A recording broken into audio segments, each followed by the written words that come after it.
नमस्कार। मैं हूं आलोक यात्री, लेकर आया हूं आपके लिए आपका पसंदीदा प्रोग्राम इंडिया डेली का खास शो शैतान। शैतान की फितरत है साजिश रचना, और हम करते हैं उसकी हर साजिश को बेनकाब। हर रोज करते हैं आपको सावधान, क्योंकि आसपास कहीं भी हो सकता है शैतान।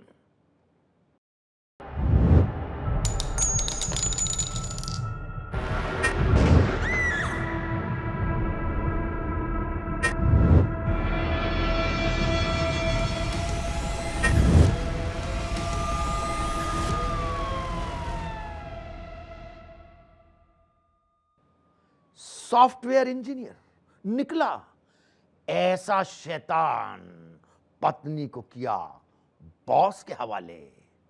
पत्नी ने बॉस से शारीरिक संबंध बनाने से किया इनकार, तो पत्नी को बोल दिया तलाक तलाक तलाक।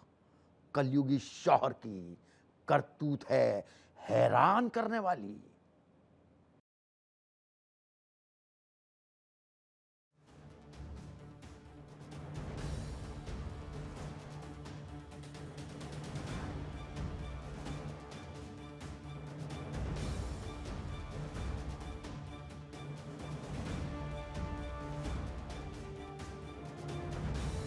महाराष्ट्र के कल्याण से हैरान करने वाला एक मामला सामने आया, जहां एक सॉफ्टवेयर इंजीनियर ने अपनी पत्नी को मायके से 15 लाख रुपए लाने और अपने ऑफिस के बॉस के साथ शारीरिक संबंध बनाने का दबाव डाला।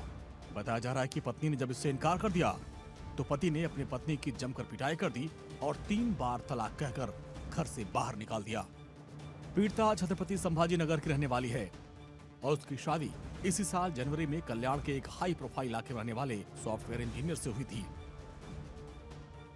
शादी के कुछ महीनों बाद तक तो सब कुछ सामान्य था, लेकिन कुछ दिनों के बाद पति ने अपनी पत्नी को मायके से 15 लाख रुपए लाने के लिए परेशान करना शुरू कर दिया। उसने कहा कि पहली पत्नी को तलाक देने के लिए पैसे चाहिए। आरोप है कि पति ने ऑफिस पार्टी में पत्नी को अपने बॉस के साथ शारीरिक संबंध बनाने के लिए दबाव डाला। पत्नी के मना करने के बाद उसने न सिर्फ उसको पीटा, बल्कि गुस्से में आकर 3 तलाक देकर घर से बाहर कर दिया। पीड़िता ने 19 दिसंबर को संभाजीनगर पुलिस थाने में शिकायत दर्ज कराई और जिसे 20 दिसंबर को कल्याण पुलिस ने बाजारपेट पुलिस थाने को स्थानांतरित कर दिया। पुलिस ने आरोपी पति के खिलाफ मुस्लिम विवाह संरक्षण अधिनियम और भारतीय दंड संहिता के संबंधित धाराओं में मामला दर्ज कर लिया। बाजारपेठ पोलीस स्टेशनला एक गुन्हा दाखल झालेला आहे, जो छत्रपती संभाजीनगर येथील जिन्सी पोलीस स्टेशनमधून आमच्या बाजारपेठला दाखल होऊन आलेला आहे। तो बाजारपेठला दाखल केलेला आहे। त्याची हकीकत अशी आहे की यातील फिर्यादी यास तिच्या पतीने पहिल्या पत्नीला 15 लाख रुपये द्यायचे आहे म्हणून मला तुझ्या माहेरून पैसे घेऊन तिला शारीरिक मानसिक छळ केलेला आहे, तशा अनुषंगाची फिर्याद आहे आणि तिला घरातून हाकलून दिलेले आहे आणि तिला जाताना तलाक म्हटलेले आहे, अशा स्वरूपाची तक्रार दाखल झालेली आहे। या प्रकरणी गुन्हा दाखल झालेला आहे। बाजारपेठ पोलीस स्टेशन पुढील तपास करत आहे। पुलिस का कहना है कि मामले की गंभीरता से जांच की जा रही है।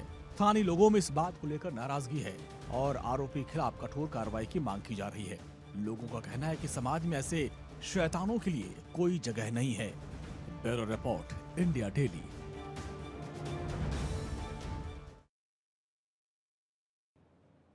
नाबालिग ने फांसी के फंदे से झूलकर दे दी जान। परिवार ने बताई जब वजह, पैरों तले खिसक गई जमीन। पार्टी में बुलाकर की ऐसी दरिंदगी, हैवान भी मांग जाए पानी। पार्टी में बुलाकर उतरवाए कपड़े, इंसानियत की तमाम हदें कर दी पार। शिकायत पर नहीं हुई कार्रवाई तो कर लिया नाबालिग ने सुसाइड।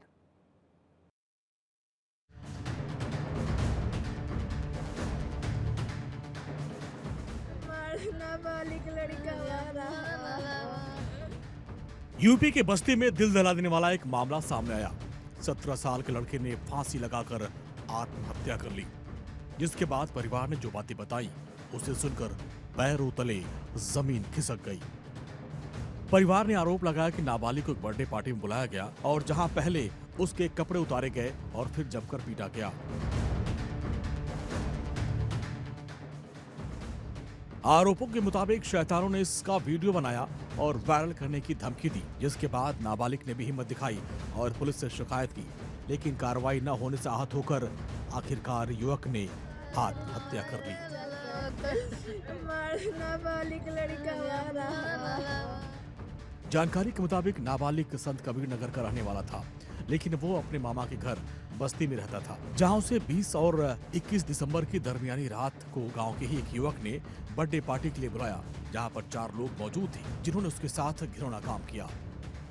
ये बातें परिवार वालों को पता चली तो उन्होंने थाने पहुंचकर शिकायत दर्ज कराई, लेकिन पुलिस ने तहरीर तो ली लेकिन कार्रवाई नहीं की, जिससे आरोपियों के हौसले बढ़ गए और उन्होंने नाबालिग को फिर से प्रताड़ित किया और जिसके बाद नाबालिग ने आत्महत्या कर ली। गांव में ही एक लड़के का बर्थडे था और बर्थडे में इसे फ़ोन करके बुलाया गया और फ़ोन करके बुलाने के बाद पता नहीं पहले से ही कोई रंजिश थी कि क्या बात थी, उसको खूब मारे और नंगा करके मारे, बहुत अश्लील हरकत किए और उसके बाद जब थाने पे गया कंप्लेन लिखाने, ऐसे लिख के दे दिया गया, उसके बाद कंप्लेन तक दर्ज नहीं हुआ। फिर वो लोग मिले और उसके बाद फिर उसको थुक्कर चटवाने लगे, फिर तब ये सदमे में आ गया और कहीं मुँह दिखाने लायक काबिल नहीं रहा, फिर ये सोच के आत्महत्या कर लिया। पुलिस के कार्रवाई न करने से नाराज परिवार वालों ने शव को थाने लेकर पहुंचे और घंटों के इंतजार के बाद पुलिस ने कार्रवाई का आश्वासन तक नहीं दिया, जिसके बाद परिवार वाले शव को एसपी ऑफिस लेकर पहुंचे और जहां पर लापरवाही बरतने पर कप्तानगंज एसएचओ दीपक दुबे को सस्पेंड कर दोषियों पर सख्त कार्रवाई का आश्वासन मिला। थाना कप्तानगंज जनपद बस्ती में 23 दिसंबर को सूचना मिली कि एक व्यक्ति आदित्य ने सुसाइड कर लिया है। पुलिस ने मौके पर पहुंचकर शव को पंचायतनामा और पोस्टमार्टम के लिए भेजा गया। इसमें परिवारजनों ने आरोप लगाया है कि कुछ लोगों ने जिनको आदित्य पहले से जानता था बर्थडे पार्टी में बुलाया और उसको वहां उसके साथ मारपीट की, उसी से क्षुब्ध होकर इसने आत्महत्या की है। परिवारजनों की तहरीर पर 4 नामजद व्यक्तियों के खिलाफ मुकदमा दर्ज कर उनको गिरफ्तार कर लिया गया है। इसमें पुलिस द्वारा तुरंत कार्रवाई नहीं किए जाने के आरोप लगाए गए, जिसके संबंध में जांच प्रचलित है और एसएचओ कप्तानगंज को तत्काल प्रभाव से निलंबित किया जाता है। दोनों पक्ष एक ही बिरादरी के हैं और दोनों में पहले से ही बातचीत होती थी, एक दूसरे को जानते पहचानते थे। मौके पर शांति व्यवस्था कायम है। फिलहाल पुलिस अब मामले की जांच कर रही है और बहुत जल्द दोषियों पर सख्त कार्रवाई की बात कही जा रही है। Bureau report, India daily. Delhi की शैतान चौकड़ी जो लगाती थी जाली दस्तावेजों की लड़ी, वीजा बनाने का करते थे फर्जी काम, लोगों से ठगी को देते थे अंजाम, एक शिकायत पर कसा शिकंजा, गिरफ्त में आए 4 शैतान।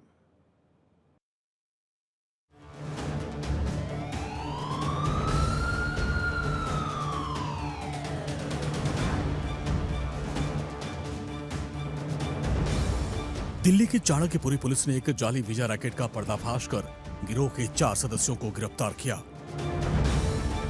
दिल्ली पुलिस के मुताबिक सभी आरोपी अलग अलग देशों के लिए जाली वीजा स्टिकर और टेम्परेरी रेजिडेंस लेटर तैयार करने में शामिल थे।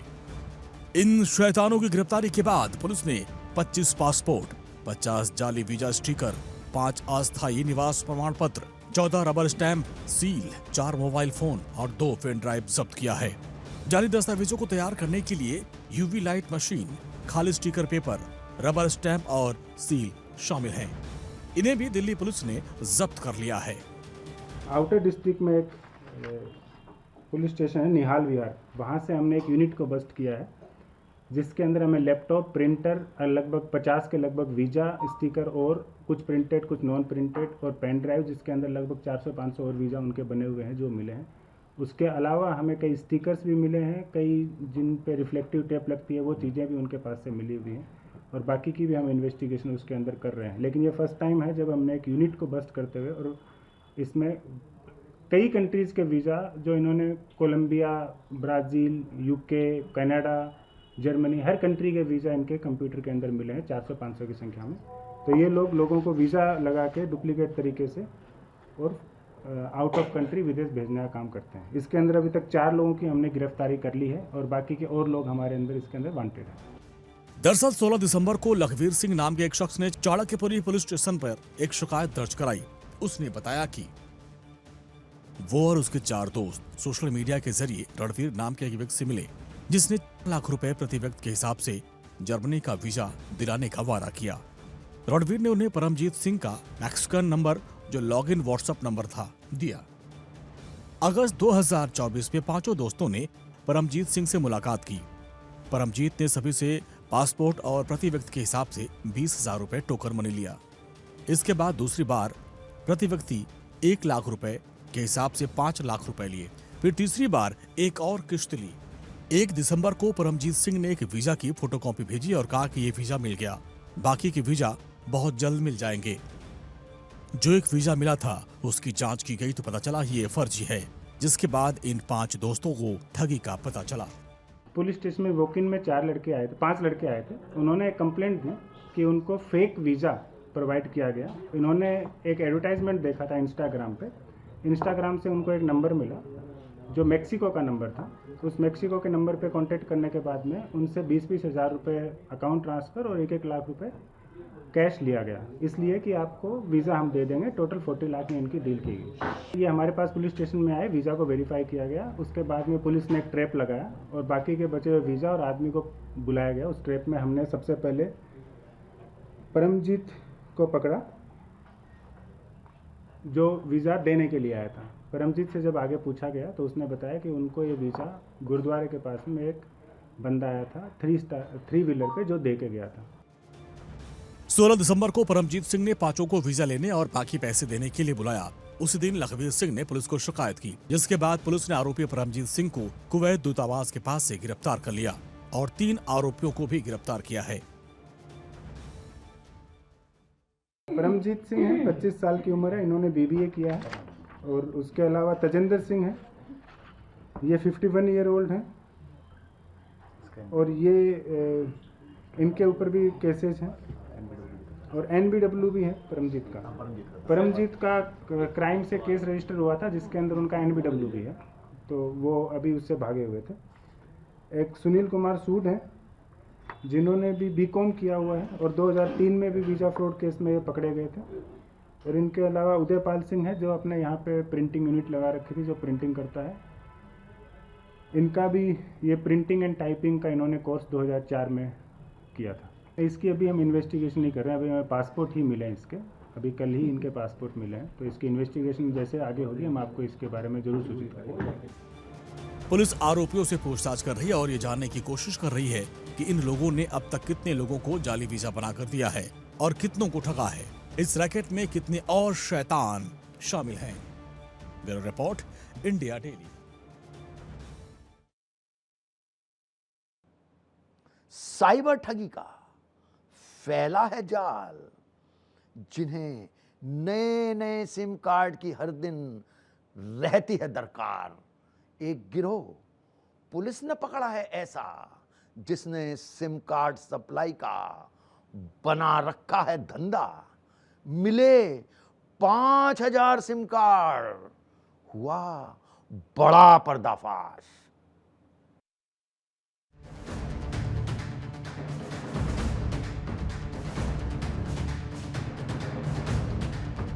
देश में इन दिनों साइबर शैतानों का जाल फैला है, जो लोगों के साथ हर दिन ठगी को अंजाम दे रहे हैं। इस ठगी के लिए साइबर ठगों को बड़ी मात्रा में सिम कार्ड की जरूरत पड़ती है और जिन्हें अलग अलग गिरोह सिम कार्ड सप्लाई करते हैं। दिल्ली पुलिस ने एक ऐसे गिरोह का पर्दाफाश किया, जो धोखाधड़ी करने वाले गिरोह को सिम कार्ड सप्लाई किया करते थे। दिल्ली के साउथ ईस्ट जिले के साइबर पुलिस ने एक सिम कार्ड सप्लायर करने वाले आरोपी को बिहार के गया से गिरफ्तार किया, जो दक्षिण एशियाई देशों में साइबर ठगों को सिम कार्ड की आपूर्ति कराता था। पुलिस ने आरोपी की निशानदेही पर 5,000 सिम कार्ड बरामद किया, जिसमें से 223 एक्टिव थे। सिम कार्ड को एक्टिव कराने वाली डिवाइस और 2 मोबाइल फोन को भी बरामद किया गया। पुलिस ने बताया कि साइबर फ्रॉड की शिकायत मिली थी, जिसमें 20 लाख रुपए ठगों ने ट्रांसफर किए। इस मामले की जांच में सिम कार्ड सप्लाई करने वाले तक पुलिस पहुंची, जो फर्जी तरीके से सिम कार्ड को एक्टिव करता था। साउथ ईस्ट जिले के थाना साइबर पुलिस टीम ने एक सनसनीखेज खुलासा किया है।